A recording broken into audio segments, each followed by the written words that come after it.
Les vastes espaces du Grand Nord m'ont toujours fasciné et c'est là-bas, au cœur de la Laponie finlandaise, que je suis parti avec mon ami Sébastien pour ma toute nouvelle aventure.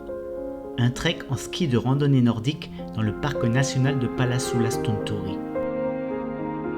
Après quelques heures de vol, nous sommes arrivés à Kittilä, enveloppés par le froid glacial qui y régnait, puis c'est en bus, sur des routes enneigées à perte de vue, que nous avons rejoint notre hôtel à Enontekiö.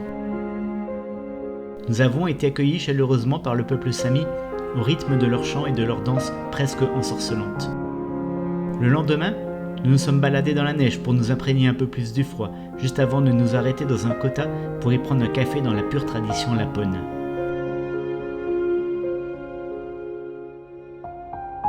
Nous avons également profité de cette journée pour y faire une sortie en motoneige à travers la taïga et ses paysages sauvages, mais le départ de l'aventure approchait et au petit matin du deuxième jour, nous avons commencé par préparer notre pulka que nous allons tirer chacun notre tour. Nous avons débuté le trek en traversant le lac gelé sur environ 2 km pour rejoindre le début du parcours. Mais rapidement, les premières montées ont fait leur apparition et on se rendait bien compte que ça n'allait pas être une balade de santé. Il faisait beau pour cette première journée, mais ici la météo peut changer rapidement. Du brouillard et du blizzard peuvent se former en quelques heures seulement et la température peut descendre jusqu'à moins 40 degrés. Il fallait être conscient de ces dangers potentiels avant d'entamer une telle expédition.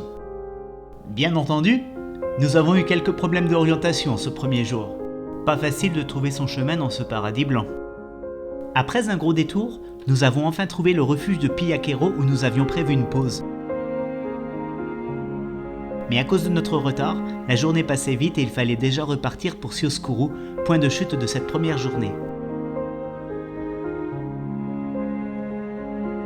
Le sentier devenait un peu plus sauvage et passait entre de hautes collines enneigées que l'on appelle ici des tunturines. Les paysages étaient spectaculaires, mais une fois encore nous avons eu droit à notre moment d'égarement et nous avons fait un gros détour en hors-piste pour retrouver notre chemin. Avec la fatigue de la journée, le parcours devenait interminable et la nuit qui commençait à tomber apportait avec elle du blizzard qui nous ralentissait et commençait à nous frigorifier. Pour couronner le tout, Sébastien a cassé son bâton de ski en tombant dessus. Vers 18h, nous avons atteint notre refuge. Par chance, d'autres personnes étaient déjà à l'intérieur et le poêle était déjà allumé. Nous avons pris possession des lieux et nous avons fait fondre la neige pour notre repas et notre boisson de demain.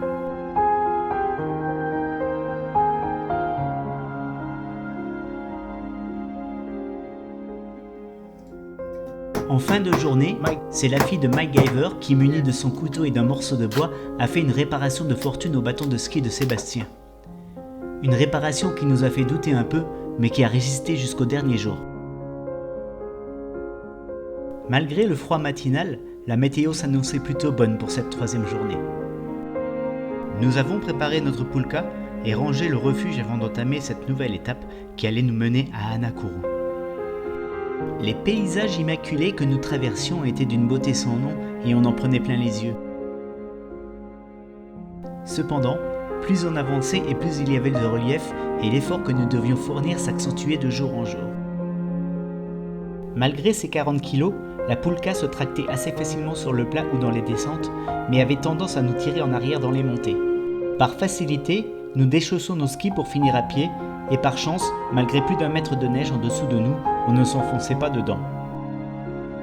Cette journée s'est déroulée sans encombre et nous sommes arrivés assez tôt au refuge, ce qui nous a permis de nous reposer un peu et surtout de profiter d'un sauna en pleine nature.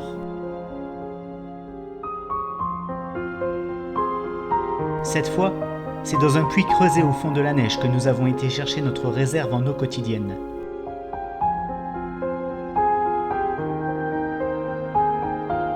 Nous avons pu profiter d'un magnifique coucher de soleil ce soir, mais après le repas, tout le monde s'est couché tôt et nous avons suivi le mouvement pour ne pas déranger.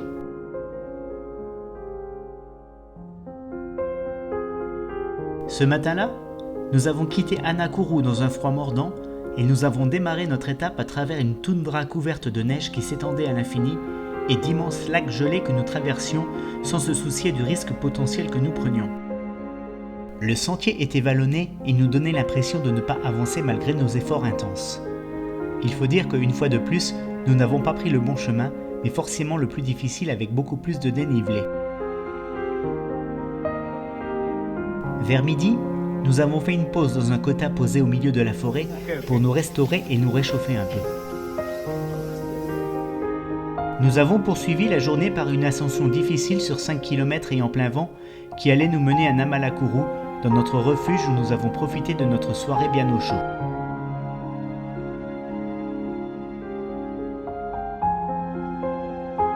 Cette dernière étape de 15 km n'a été qu'une formalité. Nous avons commencé par descendre la montagne assez rapidement, entraînés par notre poulka qui nous emportait avec elle. Puis nous avons rejoint une forêt de conifères où la faune sauvage avait laissé des traces dans la neige toute fraîche.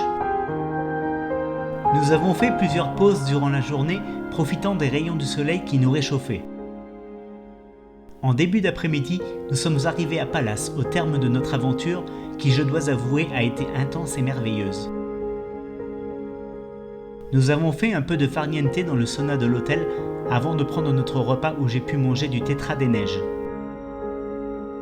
Le dernier jour, nous avons pris une navette pour rejoindre Enontekiö où nous avons terminé notre séjour par une excursion en chien de traîneau au milieu de la forêt boréale.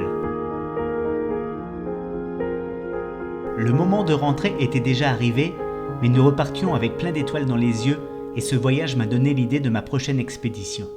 Un trek de 120 km en chien de traîneau à travers les vastes glaciers du Groenland.